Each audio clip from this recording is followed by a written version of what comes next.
Een voogd is geen ouder, maar zij zien ons soms als een ouderfiguur. Maar ik vind het toch belangrijk om dat verschil goed te duiden. En ik ga vaak met hen in gesprek over hun ouders, om duidelijk te maken dat ik het wel belangrijk vind dat ouders een deel zijn van wie ze zijn en ook van hun vluchtverhaal. Dat is belangrijk om dat genoeg in gesprek te brengen natuurlijk. J'ai été interrogée par des personnes au service des tutelles par rapport à l'accompagnement que je donnerais aux jeunes, au type de réaction que j'aurais dans telle ou telle situation.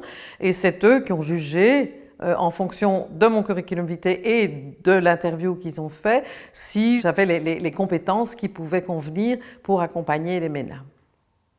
Les compétences sont multiples, elles sont à la fois relationnelles, elles sont pédagogiques, elles sont administratives, donc il faut une certaine rigueur. Donc ici, DIL, c'est la notification qu'on a reçue de l'Office des étrangers, du bureau MINTE, qui dit que tu peux avoir une carte A. Het moet je wel flexibel kunnen zijn. Elke jongere heeft een ander verhaal en elke jongere heeft andere ondersteuningsnood. Dus dat voelen, wat heeft welke jongere nodig en daar ook met de nodige flexibiliteit in kunnen omgaan, dat is wel iets wat je als voogd echt nodig hebt. Il n'y a qu'à partir du moment où on a expérimenté dans des tutelles les différentes procédures par exemple, ou les différentes situations qui peuvent apparaître, une disparition, une mise en autonomie d'un jeune, que l'on commence à avoir des compétences et que ça devient plus facile. Et alors ici, ça c'est la convocation qu'on a reçue de la commune pour que tu puisses aller chercher ta carte d'identité.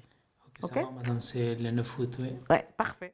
Als voogd ben je wettelijke vertegenwoordiger. Dat wil zeggen dat jij mee je handtekening zet, mee aanwezig bent op interviews, dat jij eigenlijk de belangen behartigt van de jongeren. Maar voor mij vertaalt zich dat vooral in het aanwezig zijn bij hen, dat zij weten dat jij aan hun zijde staat en dat je mee er bent voor hen. Le tuteur veille sur le bien-être du MENA. Et il fait en sorte que les démarches administratives soient effectuées à temps et de manière efficiente. Il fait en sorte que le jeune soit logé de manière valable, qu'il soit respecté dans son intégrité physique, qu'il soit en sécurité par rapport au père, qu'il soit scolarisé et accompagné dans sa scolarité, qu'il soit accompagné au niveau de la santé. Alors si le jeune est en danger, on est tenu d'agir le plus rapidement possible et de la manière la plus efficace possible. Il ne fonctionne plus ton GSM. Non. Il faudra qu'on voit au niveau des budgets, d'accord?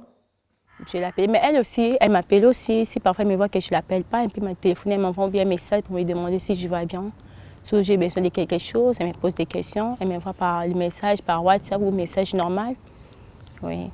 Quand nous avons un rendez-vous au Gérard, quand il vient me voir à la hutte, ou quand j'ai des problèmes au centre, ou chez le médecin, il vient me voir. Je l'appelle uniquement quand j'en ai besoin, mais c'est tout, je ne l'appelle pas beaucoup. Une fois en mois, une fois par mois.